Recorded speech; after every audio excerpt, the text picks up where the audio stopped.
Guys আগে ভিডিওটি দেখে তারপরে পাবলিকে করা ফানি কমেন্টগুলো পড়ি। ठीक है। কোনোদিন আমার জন্মের পর আমি জীবনে কোনোদিন কারোর মুখে এই কথা আমি শুনিনি যে কোনো একটা মেয়ে আমাকে বললো যে আপনার দুইটা হাতেই সারা জীবন আপনার পাশে থাকতে চাই।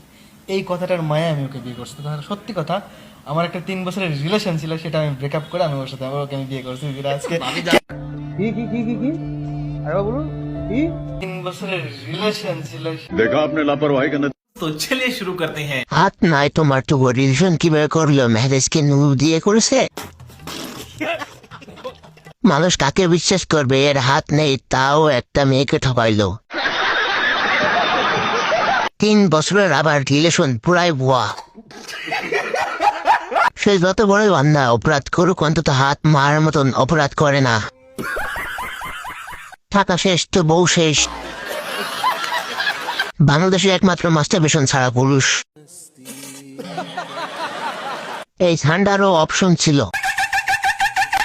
এই প্রথম দেখলাম জীবনে কোনো হাত মারে না এমন প্রথম ব্যক্তি। ভাই তোর সাথেও কোনো মেয়ে 3 বছর প্রেম করেছে, এটাও কি বিশ্বাস করার মুহূর্ত? এই শোনো, এসব বলিও না, মানুষ ভাববে তুমি বোকাচোদা।